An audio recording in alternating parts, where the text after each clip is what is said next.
দুদিন থেকে ব্যাপক জনশ্রুতি আনন্দ উল্লাসে মেতে উঠেছেন এলাকার মানুষ।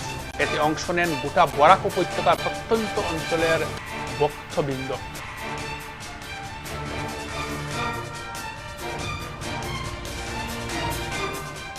উপাসনা প্রত্যেক বছর বরাকের বিভিন্ন স্থানে, বিশেষ করে রাকেশনগর, সনবিল, কাটিগড়া এবং বরখোলা অঞ্চলে অনুষ্ঠিত হয় 1000 ভক্তের বা 1000-এর অধিক ভক্তের সমবেত উপাসনা।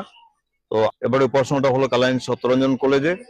প্রায় 1.5 থেকে 2000 ভক্ত উপস্থিত ছিলেন সমবেত উপাসনায়। সমবেত উপাসনার পর হয়েছে শ্রী শ্রী স্বামী স্বরূপানন্দ ভাবাদর্শ ও চরিত্র গঠনমূলক আলোচনা সভা। এতে বরাক উপত্যকার খ্যাতনামা বাগ্মীরা উপস্থিত ছিলেন, কথা বলেছেন তারা।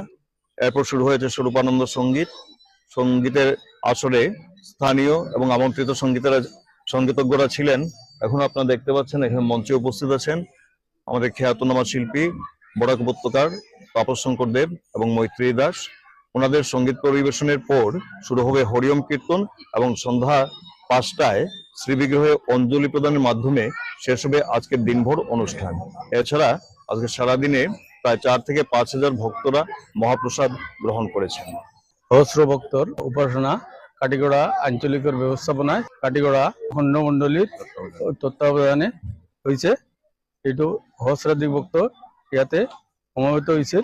সৰ্বানন্দৰ ভাৱধাৰা আদৰ্শ যেটা আছে সেইবিলাক ব্যক্ত কৰিছে আমাৰ কাছাৰ জিলাৰ আঞ্চলিকের নবেন্দু দা সহ আৰু অন্যান্য বাগ্মী বক্তাই কৈছে। আর এই অনুষ্ঠানত জাতি ধর্ম বর্ণ নির্বিশেষে সকলো মানুষ অংশগ্রহণ কৰি আছে এবং এই অনুষ্ঠানৰ যে ভগৱানৰ যে আদর্শ, এটা কমন প্ল্যাটফর্মৰ যে আদর্শ, এই আদর্শটো বাস্তবায়িত হওয়ার কারণে আমি সকলোকে ধন্যবাদ জানাইছি।